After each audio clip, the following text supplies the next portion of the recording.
ating Sunday School. Share ko lang po yung aking screen.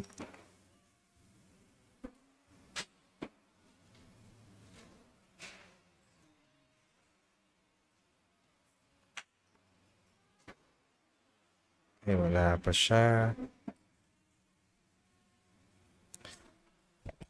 So, ang ating pong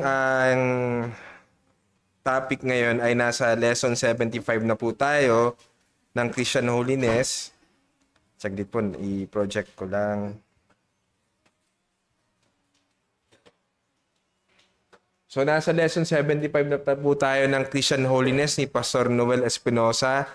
Ang ating pong tinatalakay ay yung corporate means of grace at titingnan po natin sa araw na ito yung preaching. Pero bago po tayo magpatuloy, balikan lang natin yung ating nakaraan na diskusyon about the Universal Church. Ano po? So,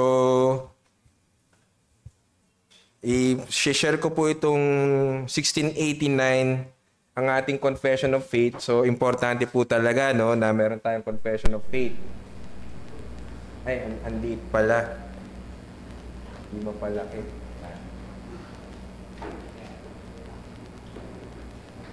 Hinahanap natin yung paragraph 1. Kaya,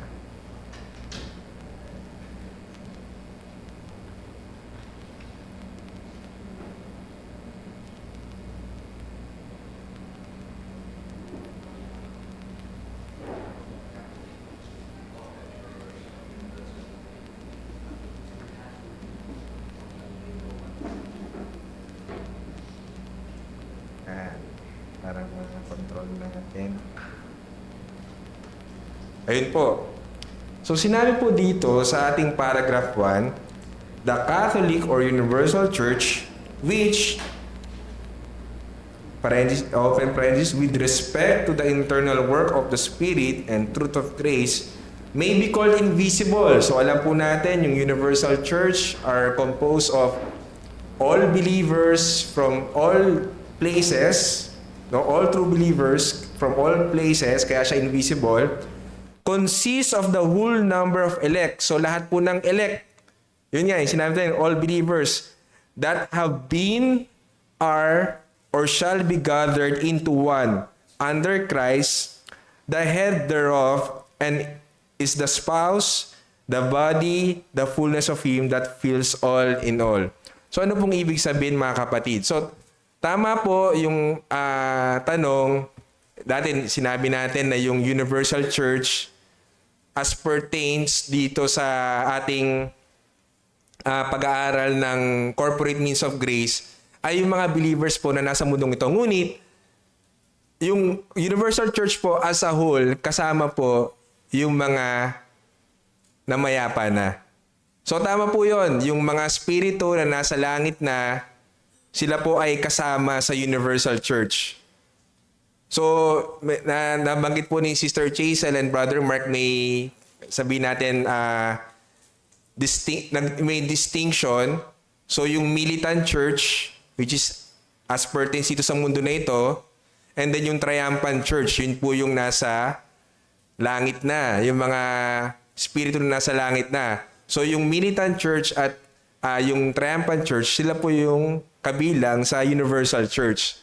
So, malinaw po. Kasi nakalagay po dito, that have been. So, ito yung mga namatay na. That have been. So, part pa rin po sila ng Universal Church. Okay po? So, malinaw na. So, para po sa ating study, in the sense, yung ating Universal Church pertains to the militant church.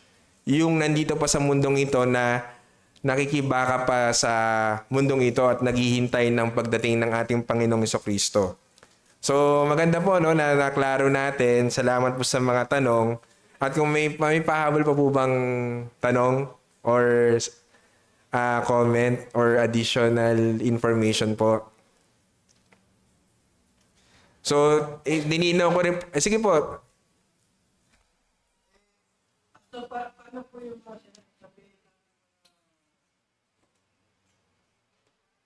believer or sabihin natin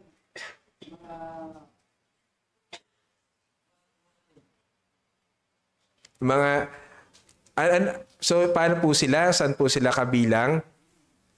So, regardless po kung sila ay Muslim o sila ay Katoliko or even Baptist, no?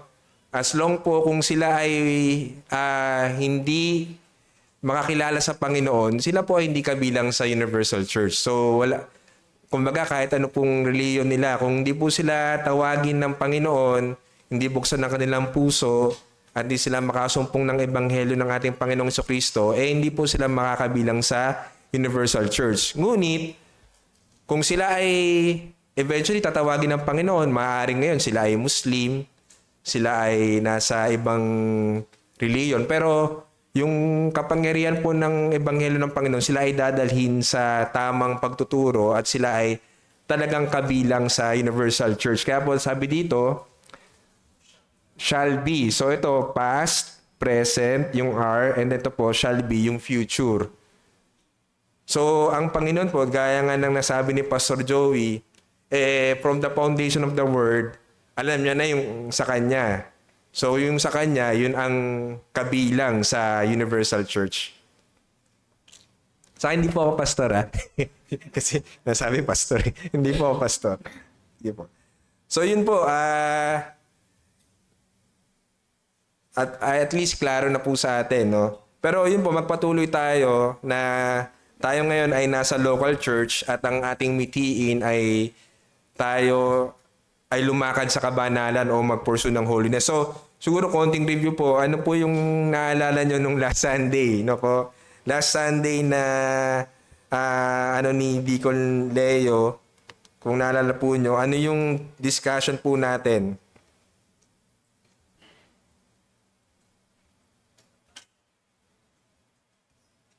So ano po yung naging discussion natin nung last Sunday? Sa corporate means of grace. So una yung church. Ano po yung sumunod?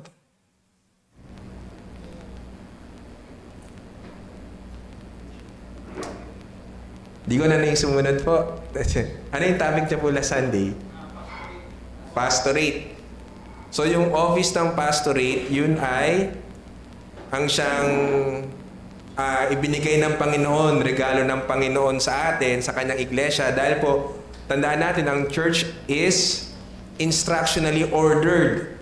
So, ang nagbigay po ng order sa church, hindi po ang tao, hindi kung sino man, hindi ang gobyerno, kundi ang Panginoon po mismo na ayon sa kanyang salita. At ang binigay sa church upang ang church ay ma-equip, no po, ay yung pastorate office o yung office of the elders. Kaya nga natutunan po natin doon na una, nandoon yung ating respeto, nandoon yung pagkilala natin ng otoridad ng mga elders, at the same time, nandoon din yung requirement o sabihin natin mandatory requirement na in-emphasize din ni Brother Mark na dapat ang isang tinawag na elder ay makapagturo ng kanyang salita. Ano po? So, alam natin, part yun ng qualifications, although it's one of the, I think, if I'm not mistaken, 14 qualifications, but nevertheless, essential po yun, no po, na hindi pwedeng mawala sa isang elder na siya ay able to handle the word of truth, no po, na at able to preach. So yun po yung titingnan natin ngayon. So yung ating pong text, sabi natin sa Romans 10:14-15, sabi po ng salita ng Panginoon, how shall they call upon Him in whom they have not believed? And how shall they believe in Him whom they have not heard? And how shall they hear without a preacher? And how shall they preach unless they are sent? So dito makikita natin po na sa teksto natin kung gaano ka-importante yung preaching o yung role din ng isang preacher dahil siya yung nag-herald o siya yung nagpo-proclaim ng salita ng Panginoon sa mga tao na wala pa sa pananampalataya. At hindi sila magkakaroon ng pananampalataya kung hindi nila maririnig yung ebanghelyo.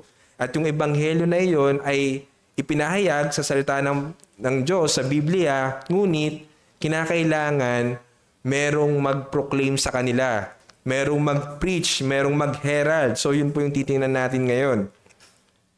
So, alam po natin na ang pastoral teaching ministry ay may authority mula sa salita ng Panginoon. Sinabi po yan sa Titus 2:15 na speak these things, exhort, and rebuke with all authority. Let no one despise you. So sinabi ni Paul kay Titus na po na yung kanyang mga natutunan ay kanyang ipangaral, kanyang i-preach at gawin ng may otoridad. So ang nagbibigay po ng authority sa pastoral office ay again, hindi po yung ating bansa o hindi po yung ating gobyerno o hindi, lalong hindi yung ano ba to? Santo Papa, di ba? Hindi siya yung nagbibigay ng authority, kundi ang authority mismo ay mula sa salita ng Panginoon. At alam natin na ang isang ministeryo, ano po, ang isang nagmi-minister ng kanyang salita ay ginagawa ito sa tatlong paraan, no? Una po yung preaching. Ito yung pagpo-proclaim ng salita ng Diyos authoritatively. So pag nagpi-preach, katulad ng narinig natin kanina, nakita natin po si Pastor Joey, nagsalita siya na may authority, hindi dahil siya ay pastor, kundi dahil ang daladala niyang salita ay mismo may otoridad. Walang iba kundi yung salita ng Diyos. And then nandoon yung teaching. So, ang pinakaiba, yung preaching is proclaiming the word. So mamaya makikita natin na hindi pwede na magdagdag bawas o sabihin natin kung ano yung lang maisip ni pastor o kung sino man nagtuturo na wala sa salita ng Diyos ay kanyang ipapahayag. And then yung teaching, ito ay explaining the word doctrinally. So ito yung mas malalim na pag-aaral ng salita ng Diyos at as it pertains to doctrine. And sinabi din natin na yung teaching, yung preaching, teaching at counseling doon sa nakaraang lesson, ito ay lahat under the office of elders.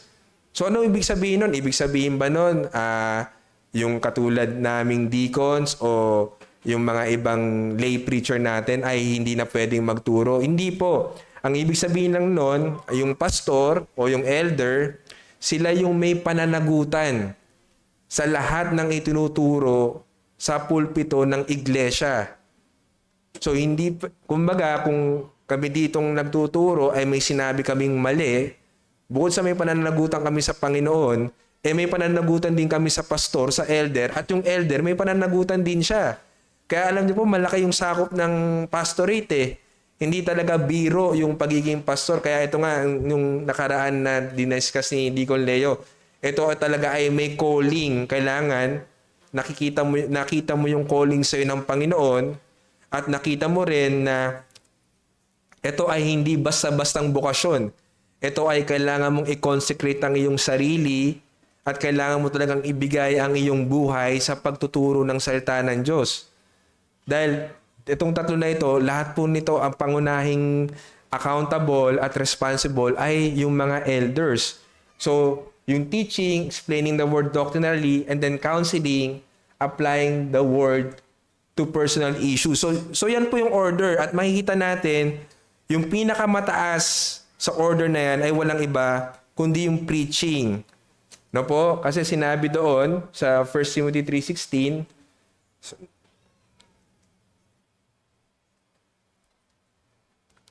and without controversy, great is the mystery of godliness. So, iniisa-isa niya.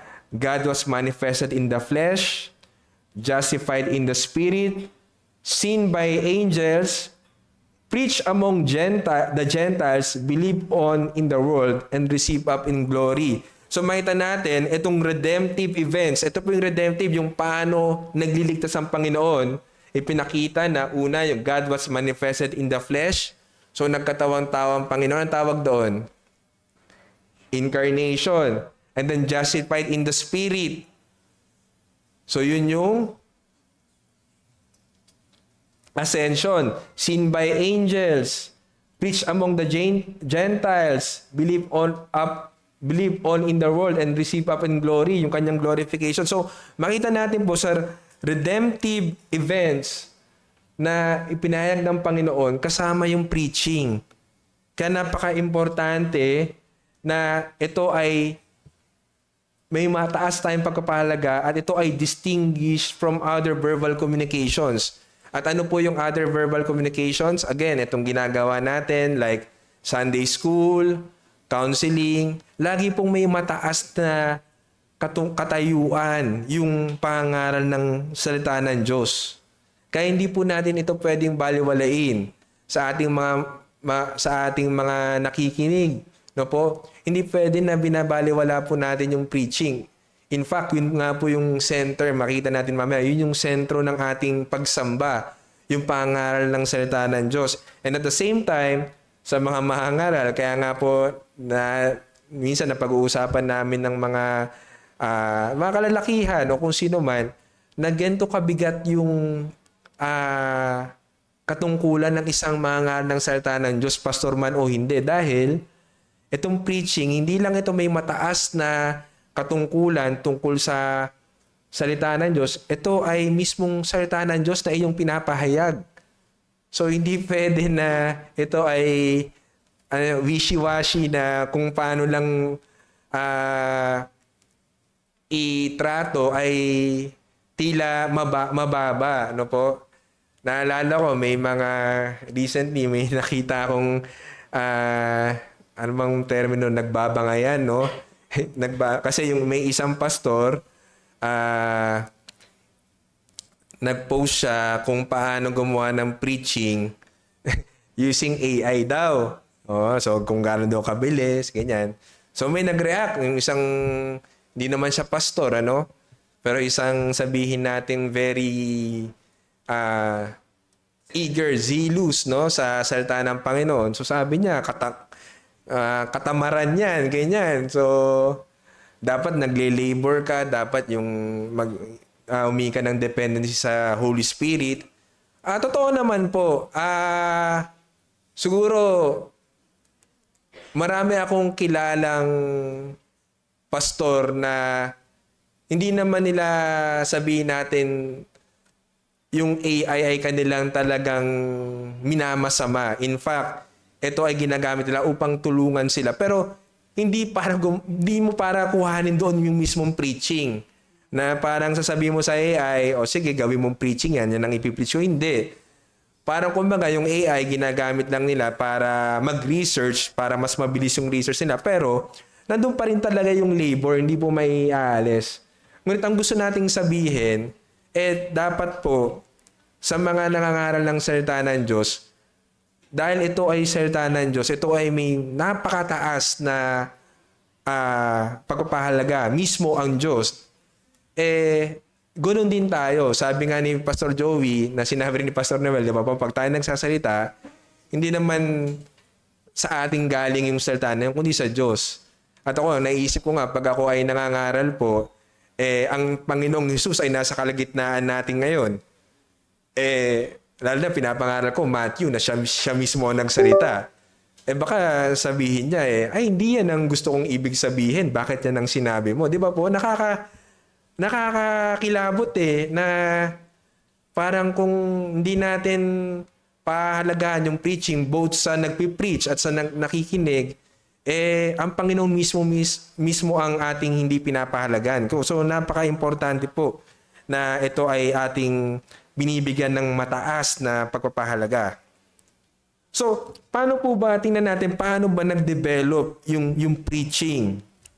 No? Mula sa lumang tipan hanggang sa bagong tipan. So, alam po natin, una, may Old Testament prophets. No po? So, kitang-kita na dyan, Old Testament pa lang. Old Testament lang yung prophets. Meron pa po bang nagsasabing propeta ngayon? Parang may narinig ako sa social media na may propeta pa ngayon. Pero wala na po. So ito, yung prophetic preaching, sila, yung mismong salita ng Diyos, inilagay sa kanilang bibig.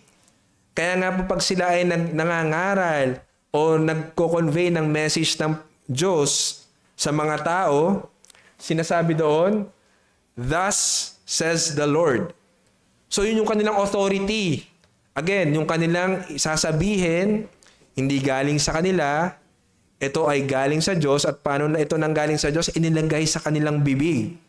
So, ang kanilang pangunahing duty is to be faithful to the received word.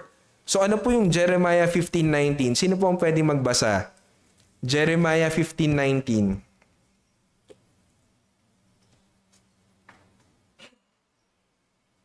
Para makita po natin. Jeremiah 15:19.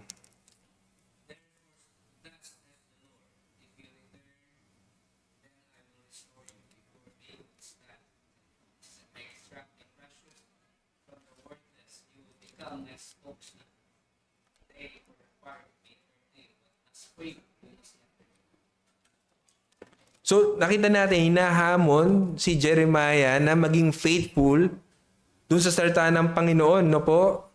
Na yun yung pangunahing hamon sa ating lahat na pag tayo ay nagpapahayag ng salita ng Diyos, una, nandoon yung pagiging faithful sa kung ano ang sinabi ng ating Diyos.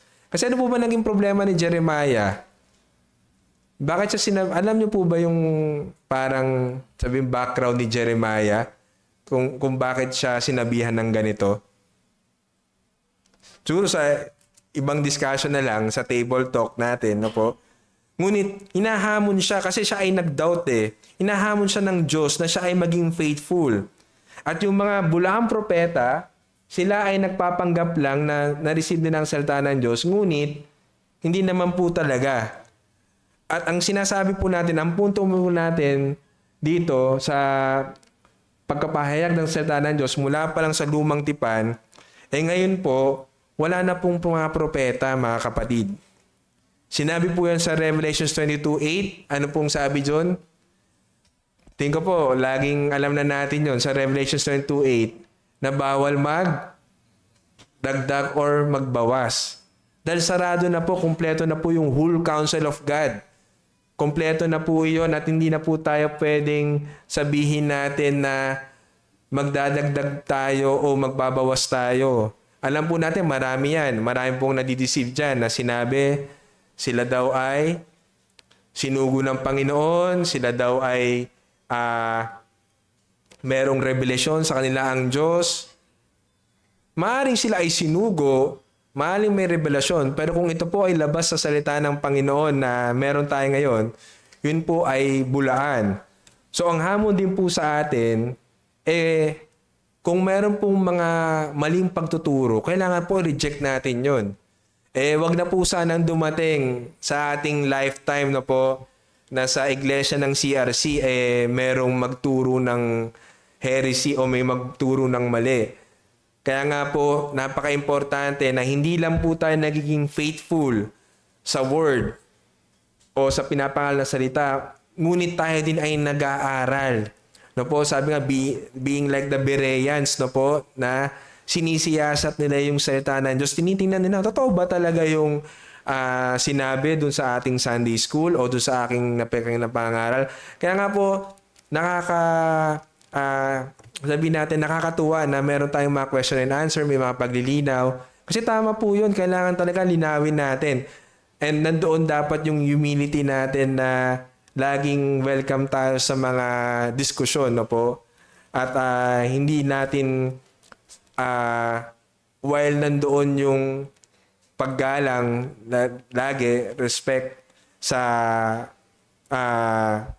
kunwari, sa mga pastor, nandoon din naman yung nandoon din naman yung avenue o yung daan na pwede tayong magtanong, Pastor, yung tinuro nyo kanina, o kaya Deacon, yung tinuro nyo kanina, parang sa aking pag-aaral, ganito, pwede ba nating pag-usapan? Pero syempre, hindi po natin gagawing parang public yun, no? Hindi po tayo kumbaga magdidiskusyon sa social media, kundi nandoon yung sinabi rin sa guide sa atin ng salita ng Panginoon na kung meron kang sabi natin issue, makipag-usap ka sa kapatid mo. So, ganun po.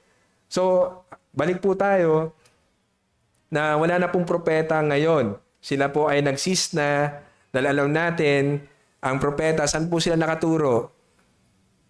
Saan po nakaturo yung mga propeta? Sa prophecies kay Christ, which is dumating na si Christ.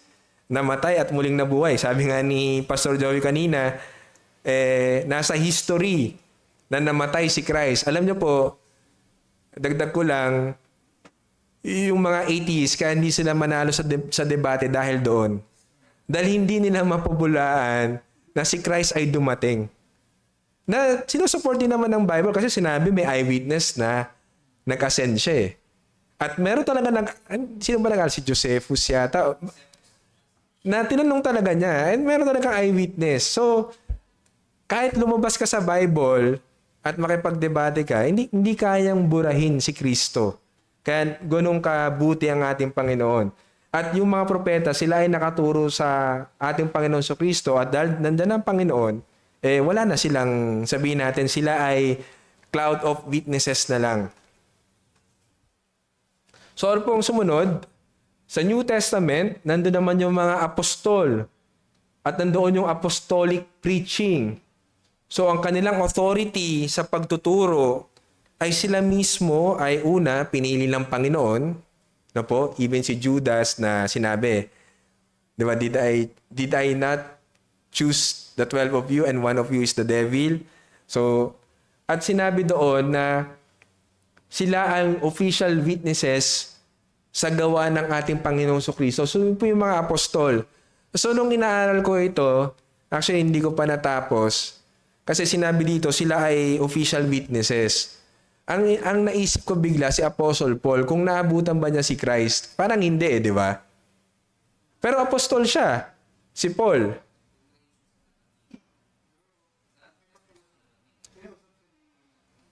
Kinausap siya ni Christ. Yun ang naisip ko, in a way, na-witness pa rin niya si Christ dahil mismo siya ay ang Panginoong Kristo nagpakita sa kanya sa road ng Damascus.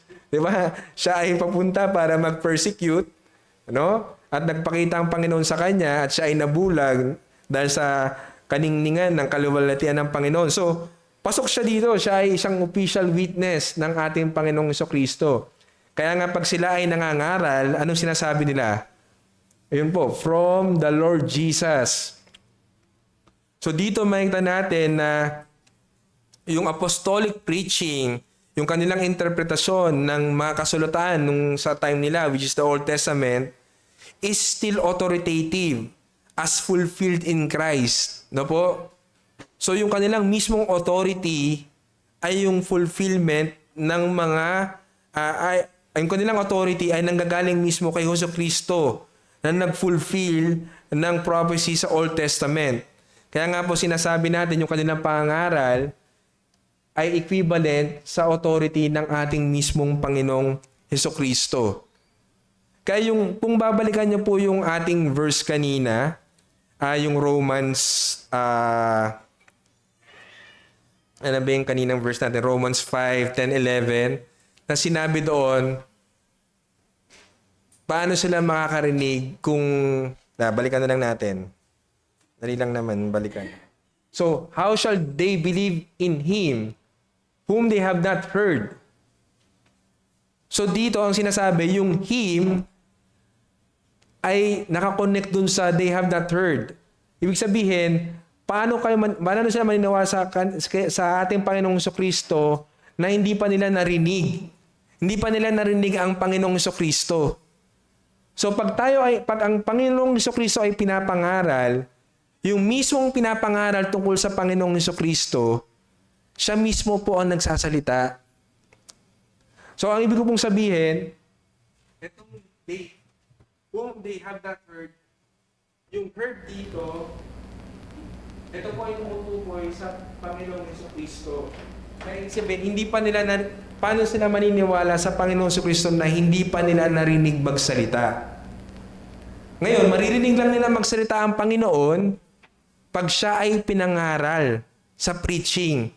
So, ang katumbas ng preaching ay katumbas ng pagsasalita ng Panginoon. Yun po yung ibig nating sabihin.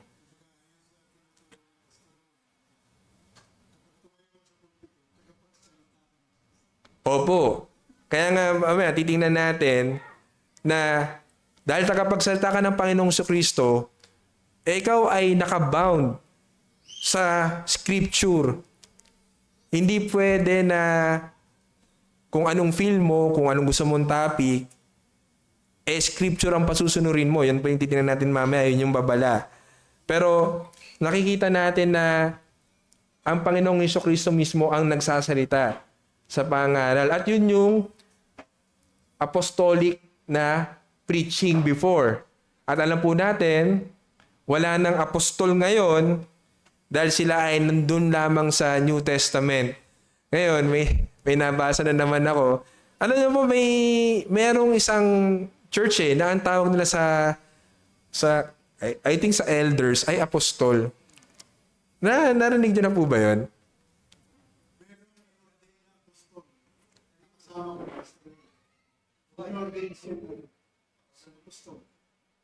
So, ay, opo. Kasi nakita ko nga po, meron silang exchange. Yung kanilang sulat ay ang bati niya ay apostol ganyan. Talaga? Sabi ko, may apostol pa sila. Pero nakakalungkot po no, na nandoon yung panglilinlang, yung matinding panlilinlang na sinasabi nila na may apostol pa ngayon. Tingin niyo po, bakit nila ginagawa yun? Opo, pride. Position, tama po. Kasi more than anything, kahit tayo mga kapatid alam natin, di ba ang pinaka-authority is si Christ. In terms of sabihin nating hierarchy, si Christ. At anong sinabi niya, anong binigay niya sa mga, yung sa lesson last week ni Deacon Leo, after ni Christ, anong binigay niya? Apostles. And then, evangelists. And then preachers and teachers. So, makita natin yung ranking, yung pinaka-highest office before is apostles. So, gusto nila mag-carry ng weight yung kanilang posisyon. Siyempre, sabihan nga naman, apostol yan. Di ba? Kailangan ay ikaw ay mag-submit, no po? Kailangan ikaw ay nandoon yung reverence mo. Kaya, ginagamit nila itong title na ito. No, sa totoo naman po, wala nang apostol ngayon. Ay, nahanap yung aking tubig. Wala pala. So, mga kapatid, wala na pong propeta, wala na pong apostol. Ano po ang natira? Salamat, Brother Ivan. So, ano pong natira?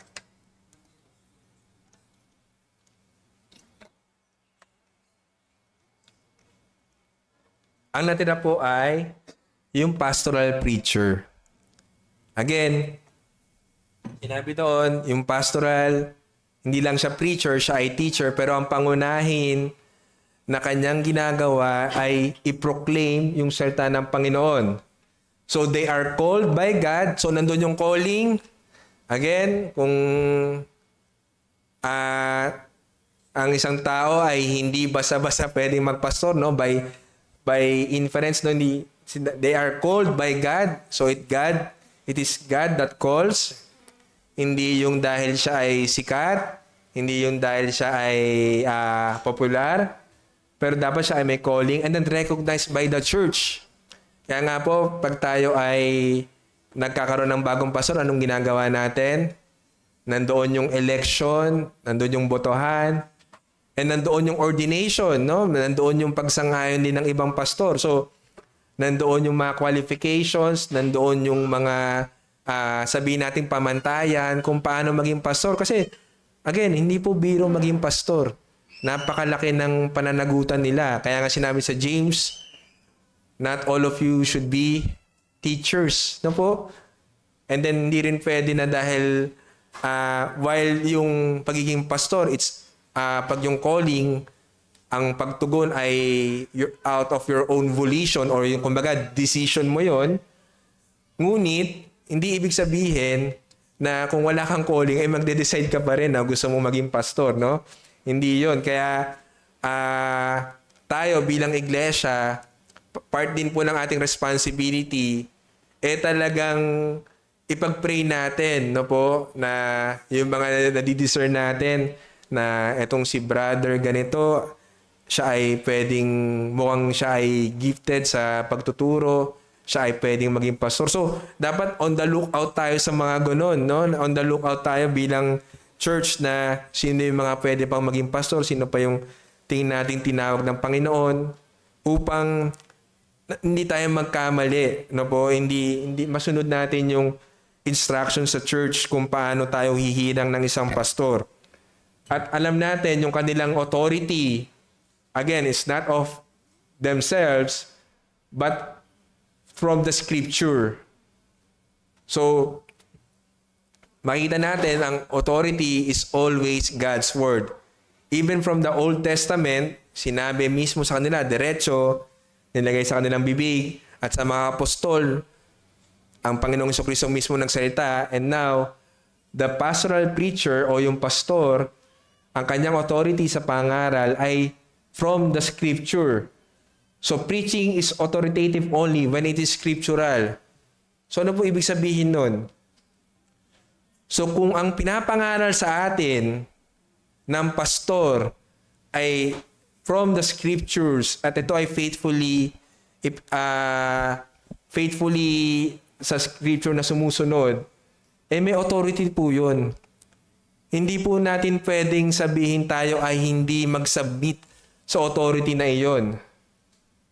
So, it goes to say din po na kung hindi scriptural yung ating pinapangaral sa atin, magkakaproblema. No po? Hindi pwedeng i-assert ng isang pastor o elder yung kanyang authority kung ang kanyang pinipreach ay hindi naman scriptural. So, the preacher must preach authoritatively kung scriptural ang kanyang preaching. No po? So, meron po bang tanong so far? Kasi naalala ko yung nakaraang discussion, paano nga kung yung pastor ay nag-preach pero medyo lumihis, no? Una po talaga, ang sagot po doon, pananagutan po niya yun sa Diyos. No po? Pananagutan niya sa Panginoon. At pangalawa, yun ay siya may pananagutan sa kanyang pinagpapastulan. So, nandoon po dapat yung maingat na pagpaprepara. Kaya nga po yung ating mga elders, madami po. Dahil nandoon yung plurality, nandoon din yung kailangan sila ay magtulungan. Ngunit, syempre, alam po natin na talagang may mga pagkakataon na gano'n, kaya dapat sila ay patuloy na encourage, no? Patuloy silang encourage na mag-labor at mag-aral ng salita ng Diyos.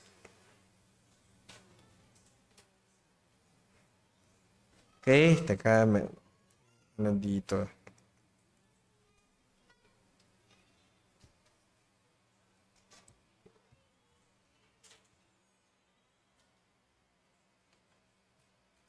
Okay po.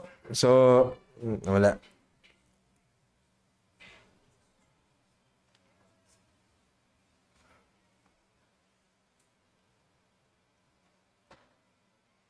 Okay, so nasa letter C na tayo. Pastoral preacher. So, alam po natin na saglit lang po parang nawala yung aking notes pa dito.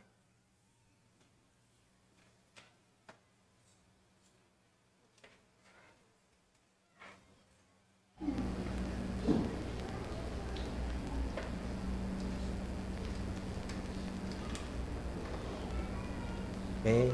Sige po, patuloy tayo. Yan. So, punta po tayo sa definition ng preaching. Ano po ba yung preaching? So, kanina po nabanggit ko, yung preaching po is simply proclaiming or heralding yung salita ng Diyos. So, alam niyo po dati yung mga king, di ba po? Pag sila ay merong kailangang ipadalang mensahe, may mga herald, sila may nagdadala ng mensahe ng salita ng hari. So, meron silang scroll. Babasahin lang nila kung anong nakasulat doon. No po? So, ganoon din po yung ginagawa ng isang preacher. Pero yung preaching po, is not any verbal communication of the Bible. Ano po ibig sabihin nun?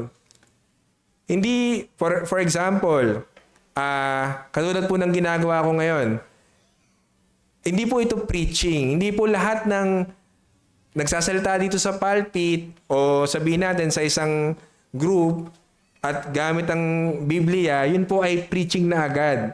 Dahil ang preaching po, lagi natin ina-emphasize, hindi po ito para sa lahat. No po? At an example dito ni Pastor Noel, obviously, yung mga babae po ay hindi po pwedeng mag-preach. Ibig sabihin, hindi sila yung pwedeng dito sa pulpit at sila ang mga ngaral ng salita ng Diyos. Pero hindi po natin dinidisregard o dinidiminish o pinapaliit yung kanilang role. No? Bilang sila ay kabahagi ng katawan ng ating Panginoong Kristo, malaki po yung role nila kasi lahat ng parte ng katawan ng Panginoong Kristo ay meron pong function.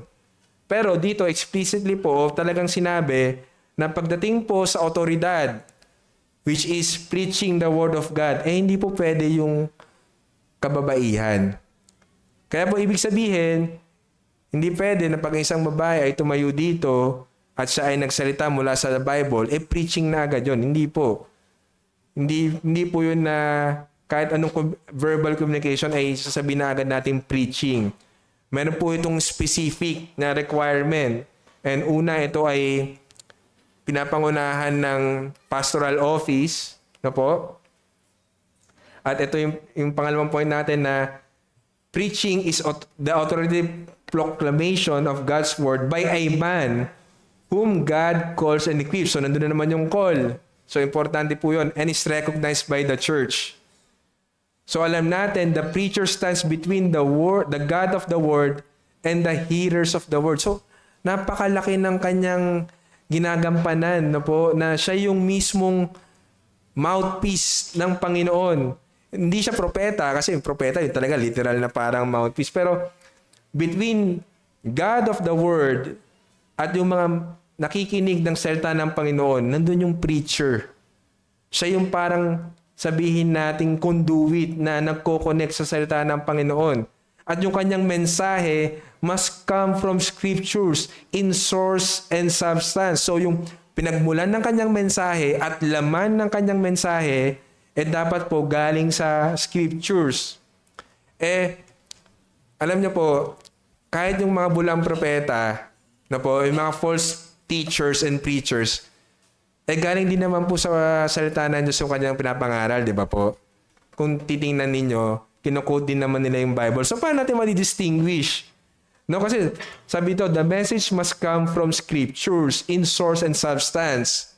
So, yung source daw, yung pinagmulan, at yung laman, dapat galing sa salita ng Panginoon. So, yung mga false teachers, false prophets, nagagawa din nila yun. Pero, ang hindi nila kayang gawin, una, expository. Ibig sabihin, ano yung expository? Sino po nakakala ng meaning ng expository? Exposit. So, ibig sabihin, kung ano talaga yung sinasabi ng teksto na yun yung kailangan ipangaral. No? Hindi ka pwedeng mag-pick and choose tapos pagja-jumble-jumblein mo para may convey mo yung gusto mong sabihin sa topic mo. Kailangan maging faithful ka. Ano ba sinasabi ng text na ito? Kailangan aralin mo. At ito ay palaging sentro sa ating Panginoong Kristo. Yun po yung kaibahan eh. Kasi alam niyo po, lahat ng mga false teachers at false prophets, saan po sumasentro? Kung napansin po ninyo. Na po, minsan narinig pa sa DCAS. Di ba po? Minsan yan, nakikita ko yun sa aming group chat malayong-malayo po yung sinasabi. Kasi, alam niyo po mga kapatid, ang false teachers at false preachers, ang lagi pong sumasentro, ang lagi bumabalik yan, alam niyo pong saan? Sa self, sa sarili po. Yun ang isang laging watch out ng isang pag tayo po ay makikinig sa kung ano mang pinipreach at tinuturo. Pag ang ina-exalt nito, ang tinataas nito ay yung sarili mo at hindi ang Panginoong Kristo, yun po ay malamang-lamang, yun po ay mali. So kailangan ito ay faithful sa text, nandoon yung pag-exposit na pinapangaral, preach the word, and it will centrally preach Christ. Babalik palagi sa Panginoong Kristo. Alam niyo po, nagulat ako sa comment ni Pastor Noel. Sabi niya, even in the Reformed circles, binanggit niya yung The Master Seminary, may iba na hindi sila nag-agree sa it will centrally preach Christ. Kasi daw parang hindi magiging faithful sa exposition. Kasi kunwari, ang iyong teksto ay hindi naman explicitly binabanggit ang ating Panginoong Kristo, tapos parang pipihitin mo doon. Parang lumayo, sabi nila. Pero hindi po. Sinabi po yun sa 2 Corinthians 4:5. Pwede po pakibasa ng 2 Corinthians 4:5.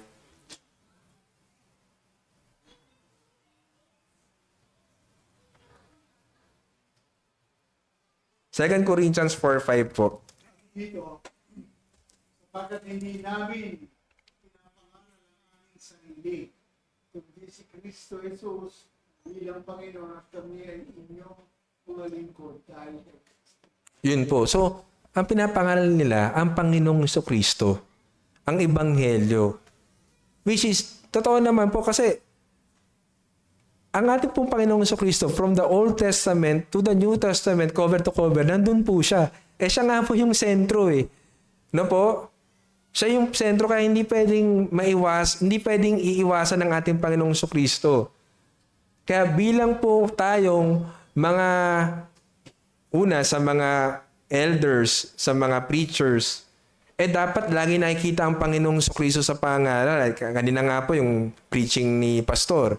Talagang di mo maiiwasan ang Panginoong Kristo to kasi siya ang propitiation ng sins. Yung kanyang dugo, no, yung kanyang buhay ang pinangbayad sa ating mga sabi doon, na alienate, no, mga nahiwalay sa ating Diyos, na tayo kaaway ng Diyos. So, kitang-kita natin doon na kung wala ang Panginoong Kristo, walang reconciliation. No po?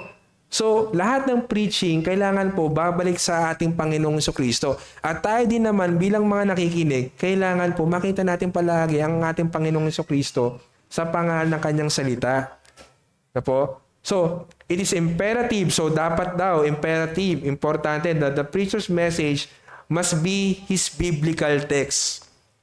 Ano po ibig sabihin nun? Yung kanyang mensahe, again, hindi ito kinuha niya kung saan dahil ito ang may gusto siyang topic, kundi kung ano yung sinasabi ng text, nagiging faithful siya doon. Kaya nga po, si Pastor Joey, ang lagi po niyang ang kanilang exhortation sa aming mga preacher, magkaroon kami ng series. Kasi para maiwasan yung topical.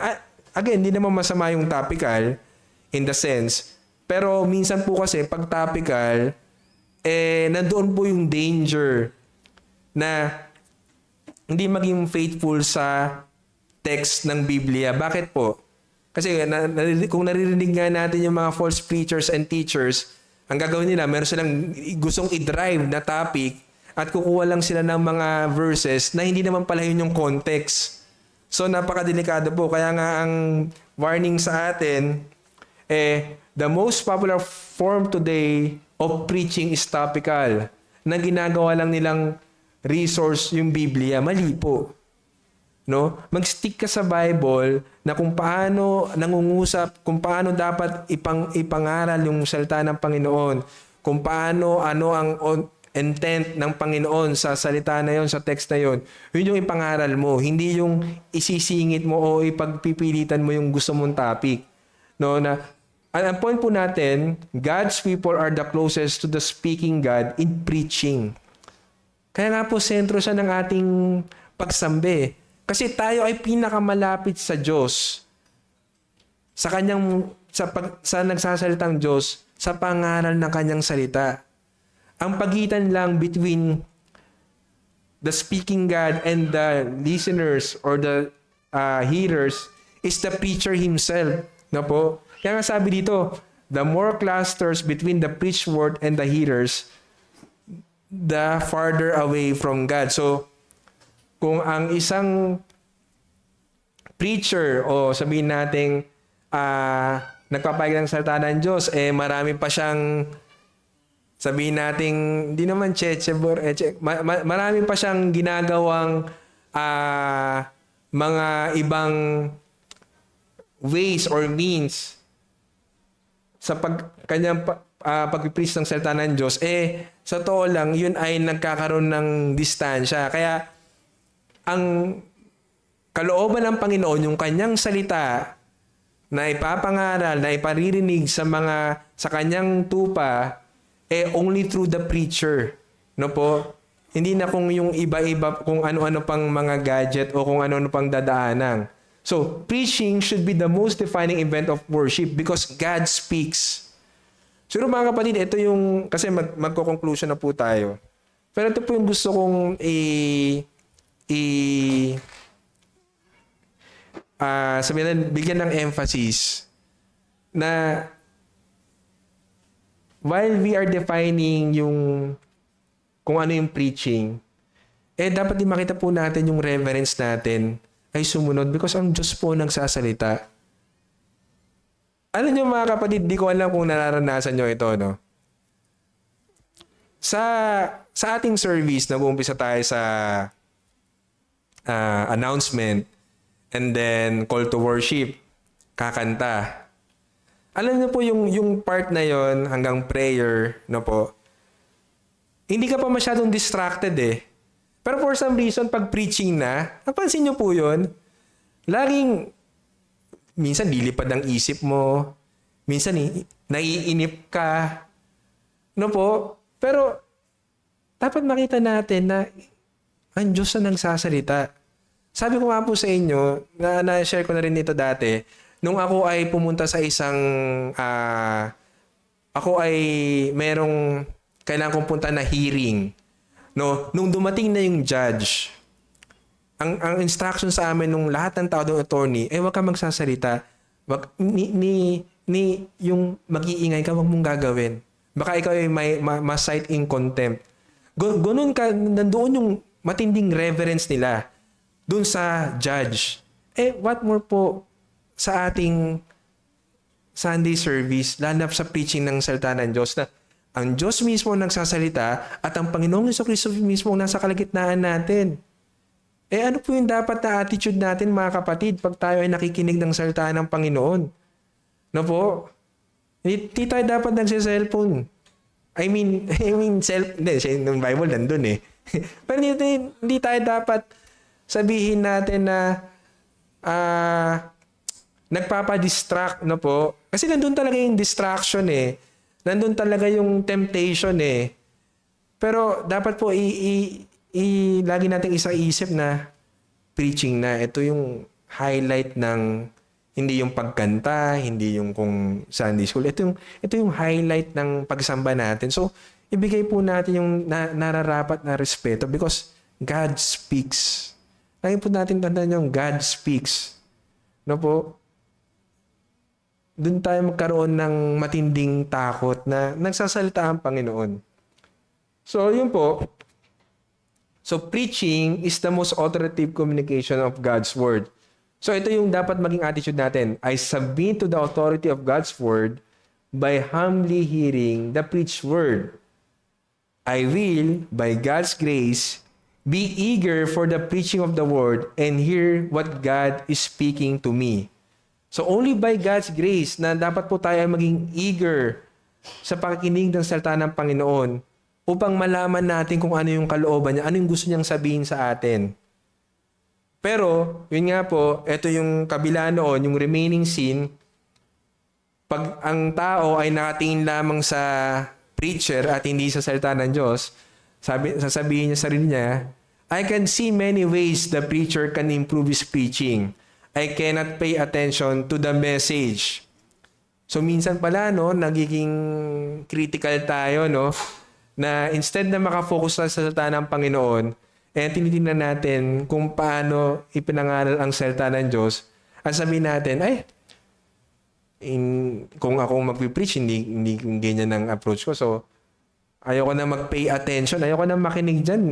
Hindi naman... Pero may ibang ano po talaga. Meron po talagang... Kaya nga, babalik po ako sa challenge din sa amin na lahat ng nangangaral na mag-labor talaga at mag-prepare. Kasi kailangan naman nandoon yung... Hindi mo kailangan maging mabulaklak eh. Ang kailangan mo, yung simpleng-simple na maipaunawa mo sa yung nakikinig, yung salita ng Panginoon. Kaya nandun dapat yung preparation. Pero, bilang sa mga makikinig, kung tayo ay nagiging masyadong critical, nagiging fault finder tayo, at ayaw na natin makinig sa salita na ipinapangaral, ang sasabihin na lang natin, uupo na lang ako dyan, I will just sit and endure. At magtsatsaga sa during ng preaching para pagtapos na, at least sa konsensya ko, masasabi ko na nagawa ko na yung duty ko. Hindi po. So, ang challenge po sa atin, pray for more preachers and preaching with authoritative exposition. Yun nga po mga kapatid. Again, both sides, nandoon yung imperfection. Sa preacher, maaaring siya ay may mga lapses. At sa mga nakikinig, sila ay nandoon yung distraction. Pero ang challenge po sa atin, panalangin natin yung mga nangangaral ng salita ng Diyos na yung kanilang pangangaral, nandoon talaga yung faithful na pag-exposit o pagtuturo at pagko-convey ng salita ng Diyos. Kasi yun po ay para sa atin ding kapakanan. No po? Na yun din ay para sa atin na tayo ay lumago. Dahil, again, ito po, naka-focus po tayo sa corporate means of grace. Hindi po tayo pwedeng, preaching. Alam niyo po, ito, isa sa mga temptation. Narinig ko na yung preaching na yan. Pag-aralan ko na yan, alam ko na yan, hindi na ako makikinig. Hindi po, mga kapatid. Wag po sanang dumating sa atin yung pride na iyon. No? Na dapat lagi nating makita, pag pinapangalan sa salita ng Diyos, tayo ay dapat makinig, mag-humble down. Ano nga po yung sinabi sa Nehemiah Ano nangyari sa kanila? 'Di ba? Nakinig na ng 6 hours, no? From morning to midday. Tapos ang ginawa, sila ay nandoon yung kanilang weeping. No po? Hindi naman sinusubda, di ba? Basta hindi naman ginugod yung mukha sa ano. Pero nandoon yung matinding reverence. Kasi una, nakita na yung kadakilaan ng Diyos. Pangalawa, nakita na yung grabe ng pagkamakasalanan.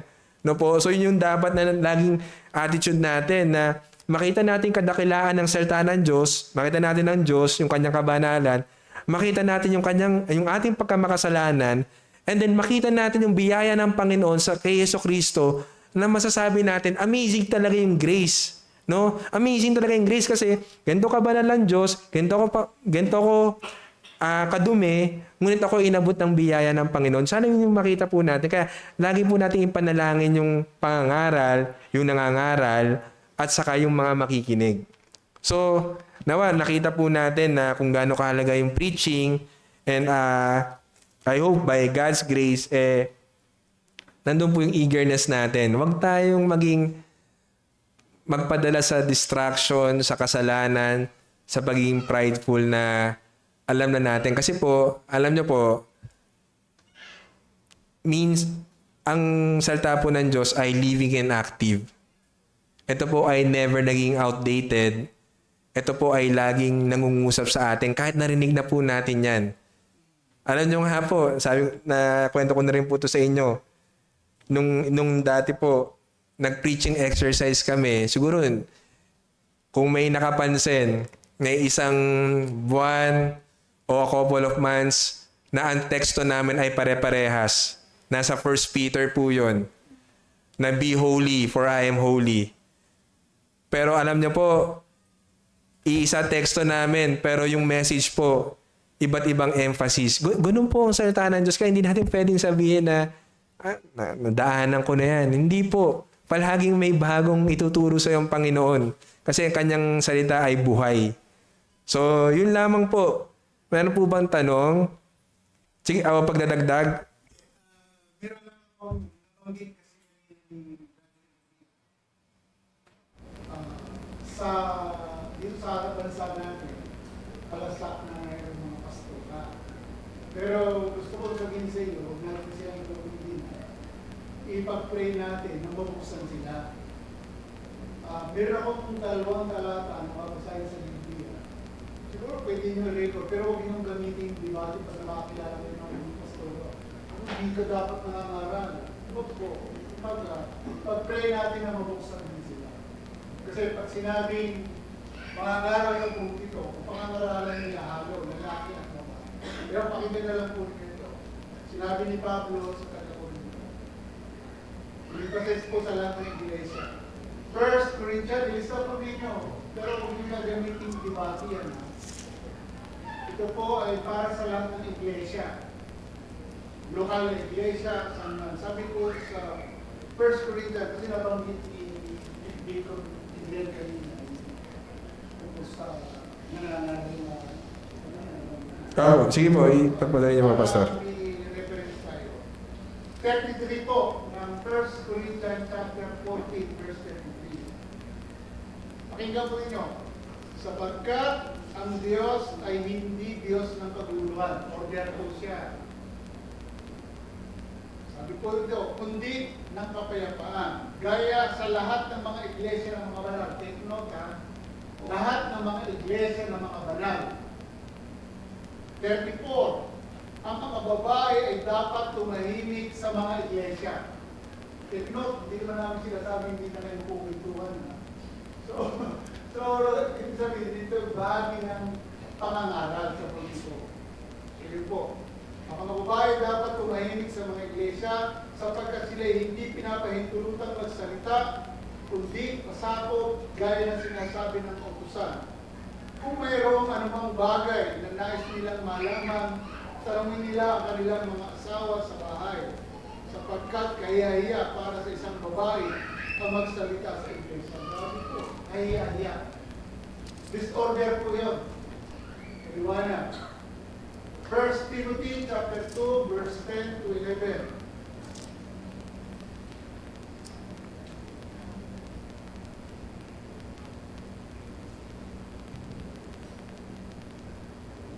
Ilan po?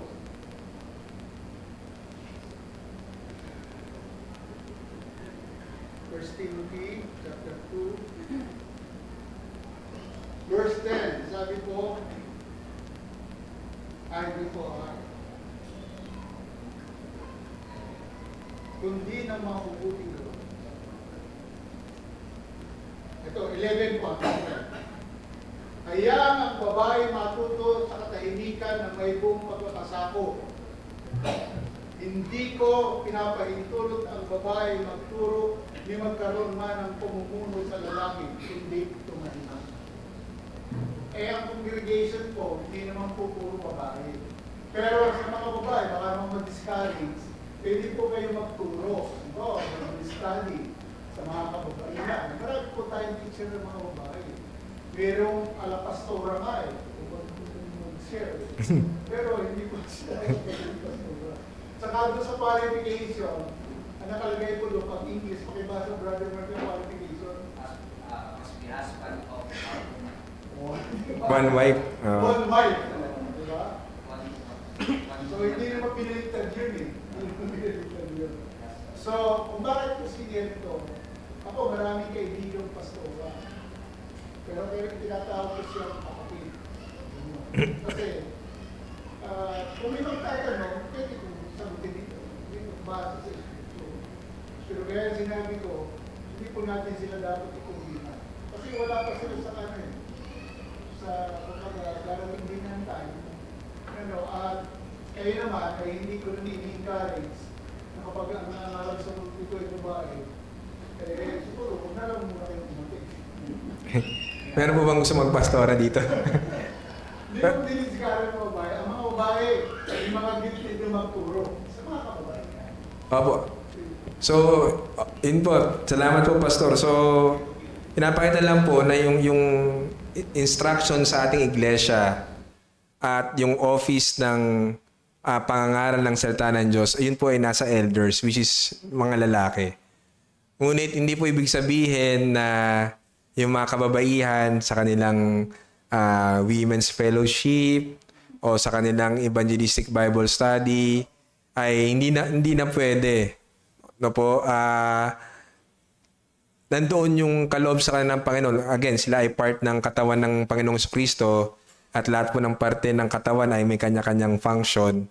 So, marami pong ginagamit ang Diyos na kababaihan para ang iglesia ay magpatuloy. Pero hindi nga lang po sa authoritative preaching. Hindi po sila dun tinawag. Ngunit sa ibang bagay po sila ay tumawag. So, doon makita dapat din na, yun nga, hindi naman sa hindi magsasalita, ngunit makita natin doon na yung respect sa Word of God sa preaching. Especially sa kanilang ano po. So, sige po, Brother Mark.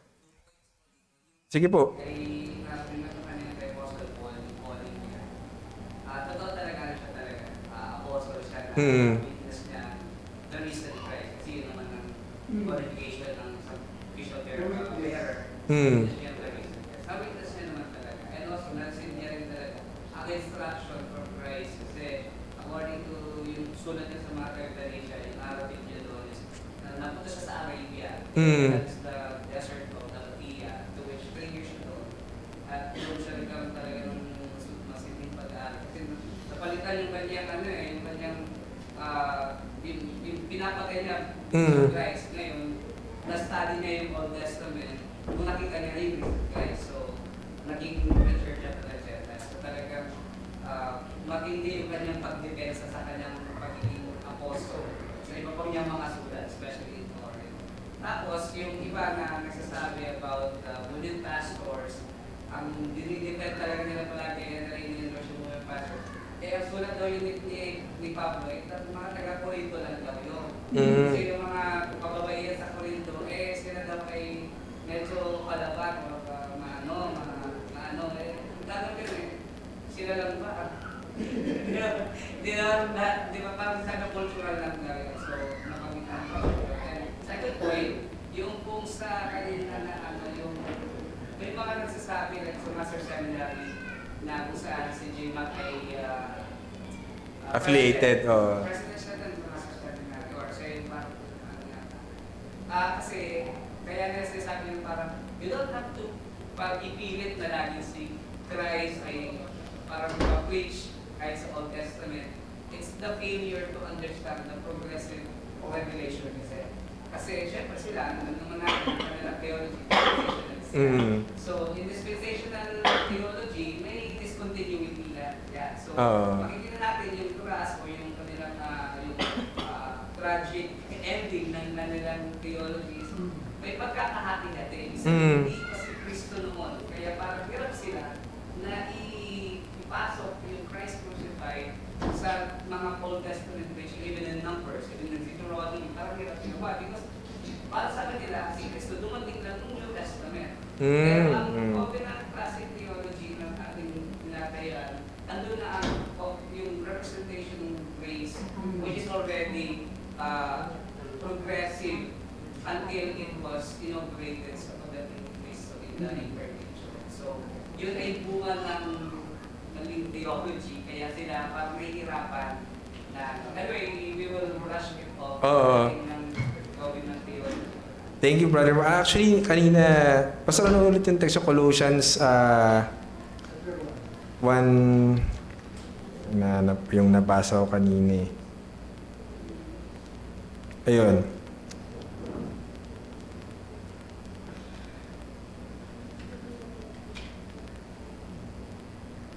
Sabi doon, ewan ko lang po, pero kanina napaisip ako dito kasi sabi sa 20, and through Him, to reconcile all things to Himself, having made peace through the blood of His cross. Through Him, I say, whether things on earth or things in heaven. So, ang unang dumating sa akin nun, yung reconciliation nung cross ni Christ, even yung mga nasa langit na, they were reconciled only through Christ.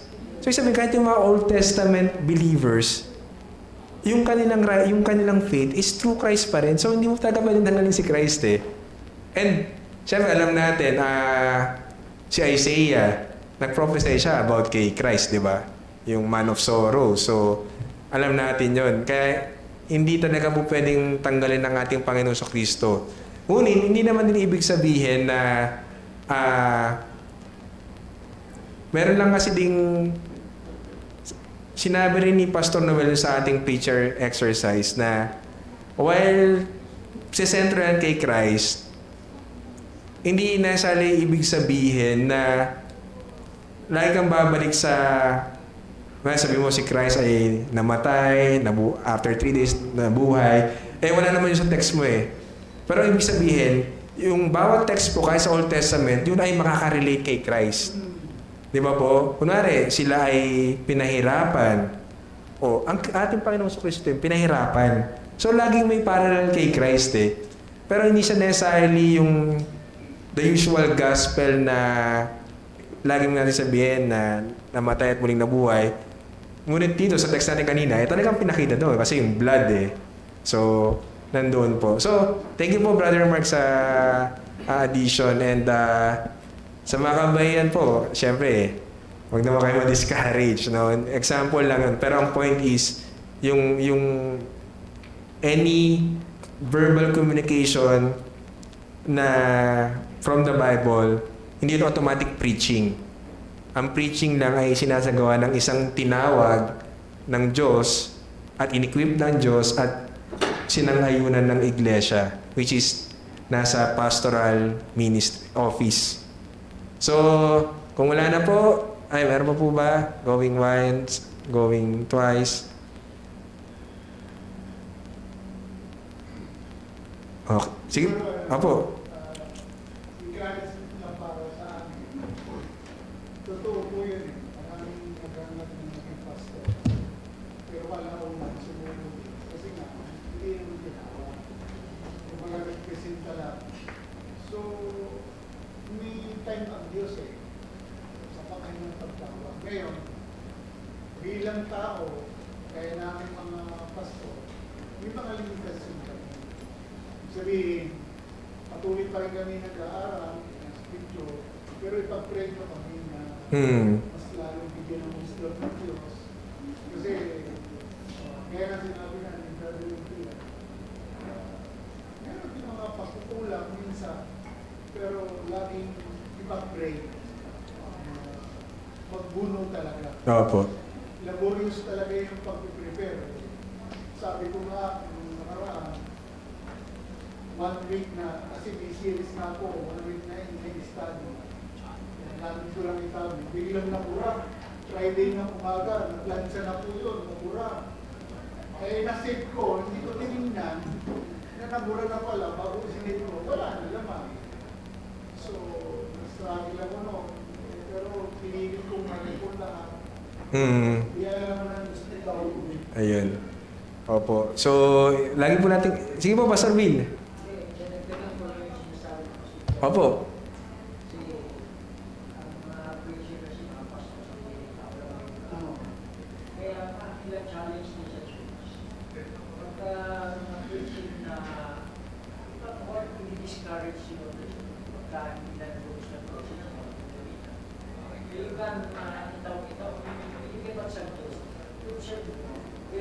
Pansinin ninyo mga pastor, kami kayo hindi nagugustuhan. Huwag kayo matakot, sabihin yung totoo, na mayroong pagkukulang. Para encourage naman yung mga Christians. Pag-aral pa. Opo. Pero huwag nyo tawag ito. Criticize. Oo, criticize. Sabihin niyo yung nangyayari nyo para ma-encourage naman pag-aral. Opo. Huwag i-encourage. Kasi hindi magkakaman si Christian. Huwag kayo matakot, huwag kayo mayawag sa Diyos. Kasi baka may napansin kayo na hindi nyo naintindihan. So, Huwag i-criticize. Opo. At sabihin mo yung totoo para ma-improve naman sa iyo. Opo. So, gaya nga po nung hamon din sa lahat. Opo. Pag-pray po natin talaga yung mga pastors at lahat ng nangangaral. Pag-pray po talaga natin na sila ay gamitin ng Panginoon ayon sa kanyang kalooban. At hindi tayo, daming beses na nabanggit yun, hindi tayo dapat para magkumpara. No po, no, hindi tayo, ako si ano yung preacher. Sa hapon na lang ako. Hindi mo ganun. Pansinin yung ating body. Si kamay, hindi siya nagkumpara sa paa. Take note example yan ni Paul. Ang church ay parang katawan. Maraming bahagi. Pero nagkukumplement po yan. Kumbaga, nagtutulungan. Hindi pwede tulungan si kamay dito. Lagi nang pinupo ng ating pain. Hindi po gano'n. Ang parts ng body. So, ibig sabihin, lagi magkakasama yan. Kumbaga, iba-iba nga lang ang kaloob.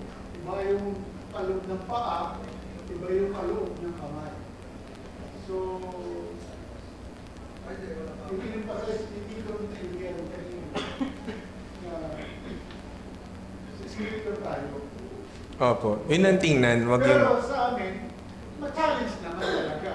Dapat i-study yung scripture. Hindi pwedeng parang hindi katulad ito ng isang pastor na alam ko yung church. Biglang tumayo sa kantaan. Wala po tayong preaching. Ang mensahe ng Diyos ay awitan lang daw tayo. Ikaw okay lang to, sabi ko, tamad ka. Hindi lang preaching. Yun po. Pastor kayo, dapat maganda. Sige po. Sige po, tayo po yung manalangin. Salamat po, Ama, sa inyong mga salita na siyang patuloy na umahamon sa amin, Panginoon. Nakita namin na ang pangalan ng inyong salita ay napakataas, napaka-importante. Hindi lamang para kayo mapapurihan, kundi para ang inyong ebanghelyo ay may payag at magligtas ng mga kaluluwa at para po sa inyong mga hinirang ay ito po ay means para kami ay lalong lumakad sa kabanalan sa pamagitan po sa paglago sa pagkakilala sa inyo. Kaya Ama, tulungan niyo po kami, abutin kami sa aming mga kahinaan, sa aming mga pagkukulang at nawa Panginoon sa inyong biyaya ay magkaroon po kami ng mataas na pagkapahalaga at mataas na pagtingin sa inyong salita at kababaang loob na makita na lahat kami ay nangangailangan ng inyong biyaya at kami ay magtulungan para po sa ikasusulong ng inyong iglesia. Salamat po.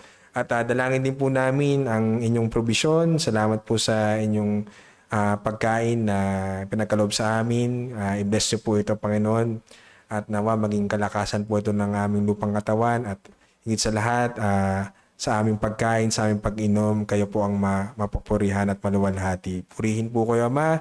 Ito po ang aming dalangin sa pangalan ni Jesus. Amen. Sige po, tayo po ay mag-lunch na.